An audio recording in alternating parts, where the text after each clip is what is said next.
بصوا بقى يا حبايبي الجمال والحلاوه دي باسهل طريقه وعملناها في البيت الترند بقى اللي قلب الدنيا.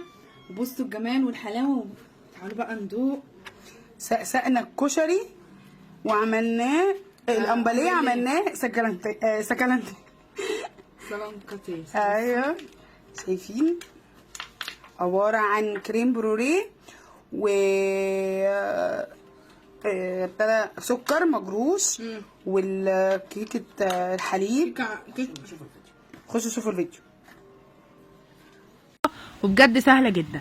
معايا دلوقتي 4 كوبايات من اللبن زي ما انتم شايفين كده. حطيت 4 كوبايات وحطين باكوين من كريم كراميل زي ما انتم شايفين، وهقلبه كده عشان ما يكونش فيه اي تكتلات، وهغليه على النار. اول ما يغلي هبتدي احط بقى اي اطباق عندك حطي فيها. تعالوا بقى نعمل الكيكه بقى مع بعض. معايا دلوقتي حوالي 3 بيضات، وحطيت كوبايه من السكر وباكوين من الفانيليا البودره، وهبتدي اضرب اكنك بتعملي كيكه عاديه لحد لما البيض تضربيه كده ويديكي اللون الفاتح الجميل ده. هنزل بنص كوبايه من الزيت، عليهم كوبايه من اللبن، وحطيت حوالي معلقه كده صغيره من المحسن الكيك بتخلي الكيك تبقى هشه وجميله جدا. معايا كوبايتين من الدقيق نخلتهم كويس جدا، وحطيت رشه ملح، وحطيت باكو من البيكنج باودر، وفضلت اضرب زي ما انتم شايفين. وبصوا القوام جميل جدا. صينيه بقى مستطيله زي ما انتم شايفين، وهبتدي دهنتها سمنه وزيت و سمنه، وحطيت دقيق، وحطيت الكيك. طلعت من الفرن. عملت الكريم شانتيه سهل جدا. كوبايتين من الكريم شانتيه عليهم كوبايه من الميه الساقعه، ولحد ما الكريم شانتيه بقى جاهز معايا.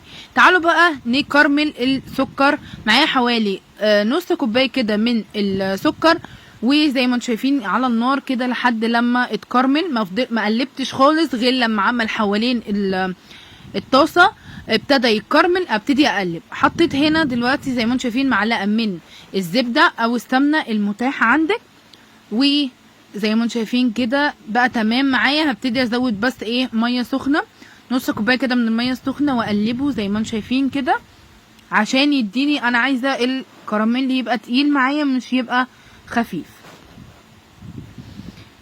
زي ما انتم شايفين كده. هبتدي بقى اجيب بقى دلوقتي جبت ورق زبده، وحطيت بقى شويه زيت ودخلته بقى سبته يبرد. لقيت الكراميل متماسك جدا معايا. هجيب دلوقتي هبتدي اكسره زي ما انتم شايفين وفي الكبه، وهنضرب الكلام ده كله. هنضرب الكراميل كده، وزي ما بتشوفوا في بلبن مكرملين السكر، احنا كرملاه اهو في البيت من غير اي صعوبه، سهل جدا زي ما انتم شايفين اهو متكرمل ولونه الفاتح الجميل زي ما بتجيبي السلانكاتيه من بره. هبتدي دلوقتي برد طبعا الكراميل. حطيت بقى زي ما انتم شايفين كده بقى متماسك الكراميل. نزلت بقى بالسكر المكرمل زي ما انتم شايفين كده، بوزع كده في الاطباق.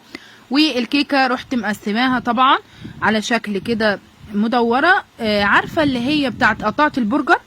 قطعي قطعه البرجر دي وروحي اعمليها على حسب الكيك، وزي ما انتم شايفين تطلع جاهزه معاكم. هنا بقى دلوقتي سقيتها بقى لبن الكيك اول ما حطيتها كده، وحطيت بقى الكريم شانتيه عليها.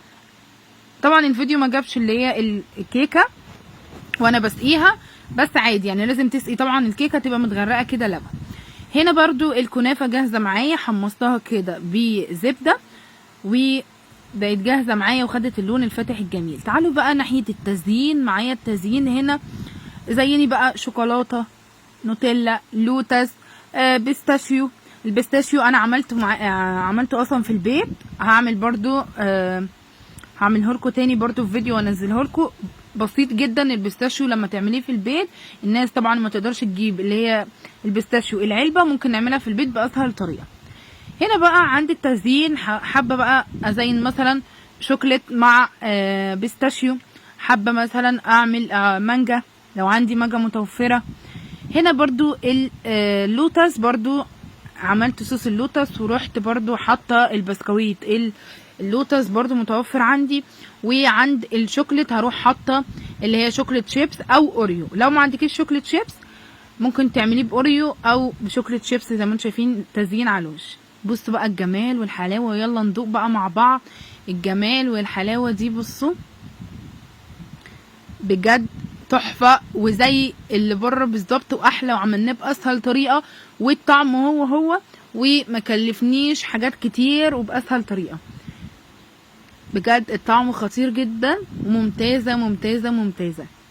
جربوها واعمليها في البيت وقولي لي رايك بقى في الكومنتات، وعايزاكم بقى ما تنسوش تعملوا اشتراك واعملوا لايك وتتابعوني عشان انزل لكم حاجات جديده بقى، وانتظروني. يلا باي باي يا حبايبي.